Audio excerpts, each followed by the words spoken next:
the clap, and let's get going. So today we're going to be talking about the process of extravasation. So this is how our white blood cells leave the vessels that they're traveling in and enter the tissue space. So you can imagine we really need to understand this, or otherwise we're not going to be able to fight any disease. Okay? So without further ado, let's go ahead and throw up those notes and get rolling. Okay, so like I said, this is the process of extravasation, the mechanism by which these immune cells exit the blood and get to the site of injury. All right, so I have this big old picture here, and we're going to go through this in a stepwise fashion. What you need to know, this space is the blood vessel. All right, so there's my neutrophil traveling within that blood vessel, and here is the blood vessel wall. All right, composed of the endothelial cells that make up the wall of the vessel. All right, so let's go through each step. The first step is called activation. So pretty simple. It's activating this whole extravasation process. We do this by releasing signaling molecules once I'm injured. Okay, so my body or the cells that get hurt send out a ow signal. They say, I got a boo-boo. I need help. So those signaling molecules then go to the blood vessel wall and tell it to upregulate something called selectin. All right, those are these little pegs here. And we'll see what those are used as we continue on. But that is step one, activation, getting the boo-boo, getting the owie, and that sends signals to the cells in the area that we're going to need some help. After activation, the next step is called rolling. So these immune cells encounter the selectin, bind to them, and causes them to slow down or roll.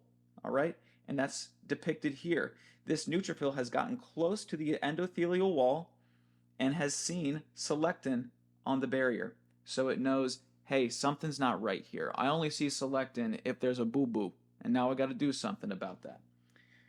So now I'm slowed. Next step is adhesion.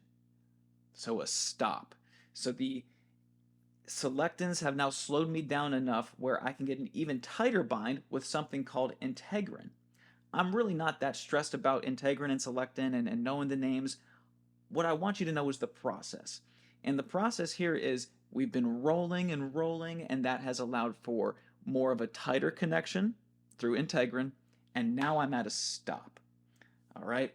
So to recap what we've said so far, this neutrophil is just running through the serum, doing its own thing until it finds that signal, until it gets the signal that, oh man, we have an injury in, wherever. So it's going through the vessel and it sees selectin on the endothelial wall. So that'll cause this neutrophil to start rolling, slowing down, taking it out of flow. And after rolling has occurred enough where I'm slow enough to bind, then we get adhesion, and now I'm at a stop.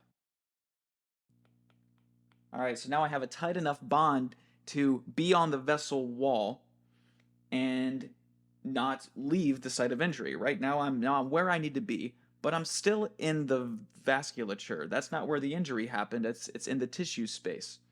So what do I do from here? The next step is my favorite word in biology. It is called diapedesis. Diapedesis. Say that a couple times. It rolls off the tongue. So now these immune cells are going to have to squeeze through the gaps in the endothelial cells. So basically the cells that make up the wall, the endothelial cells, we're going to squeeze a gap in between them to shoot through the tissue space. That's what's occurring here. All right, so now I am into the tissue space, and I can do what I need to do. I can get rid of any bacteria or any infection in the periphery. All right, we'll go over this a little bit more in depth, but certain signaling factors that are secreted by other immune cells are going to make these holes bigger. So you'll get more like leaky blood vessels in response to injuries to facilitate this process, because extravasation is so important. All right, and then finally, now I'm in the tissue space. Now what? Basically, your neutrophils are going to act like bloodhounds. So They're sniffing for the site of injury, right? They can't see, they can't hear, they can't smell per se, but they're basically just following that chemical gradient.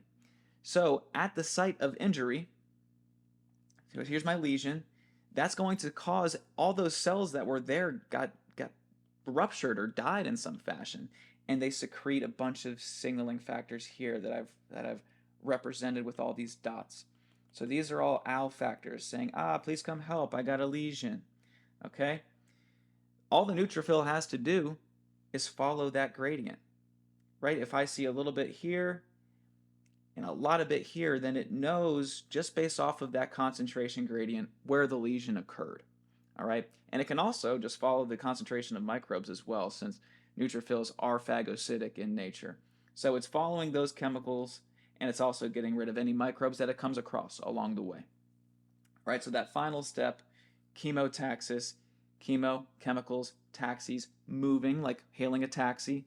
So once we're in that tissue space, we just follow that chemical gradient of signals to get to the site of infection. All right.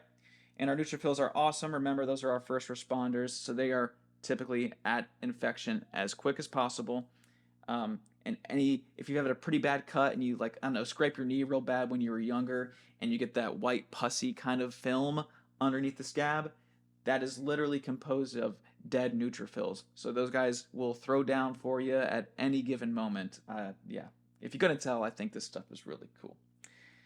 Then also you have macrophages that are going to be in the tissue space as well, also eating up any microbes that we come in contact with, and those are going to be secreting signaling factors to tell your endothelial cells, hey, this is where you need to stop. This is where we need to get guys in because this is where I'm detecting microbes and inflammatory signals. All right. So we have a couple guys or a couple cells in play determining where the injury site is and how we can get rid of it. Okay. And finally, I like to kind of tie things back to a metaphor. I think that can kind of take us out of the micro, take us out of the bio, and get us into the real world. Okay, so for me, I love roasted cinnamon sugar coated candy almonds. I absolutely freaking love them. So whenever the fair's in town, I get excited. Okay, so one of my friends tells me, "Hey, Brandon, the fair is in town. Ooh, I'm activated now. You've woken the spidey sense in me. So I know the fair's in town. Right, I'm a hop in my car. Okay, I'm hopping in my car. I'm rolling down the highway. I'm rolling down the highway looking for the fair. Boom. Ooh, I see the sign. The fair is next exit. I peel off. Okay, now all I have to do is look for the entrance.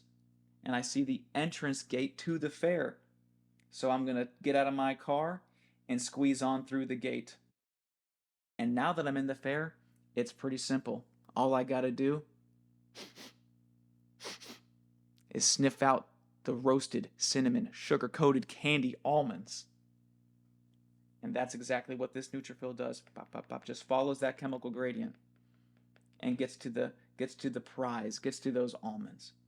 Okay? If that analogy works for you, great. If it doesn't, you see what I mean though. If you can take those metaphors and put them into the real world, because these signaling factors and all these cells can be a little hard to really wrap your head around, but something that you've experienced might be better. So if you don't like almonds, come up with a better metaphor and tell me about it. But yeah, that is our process of extravasation. It is crucial, so definitely make sure you have this one down because we can't really fight any disease in the tissue space without it. All right, so thank you so much for your attention, and I hope you guys have a wonderful day. Bye-bye.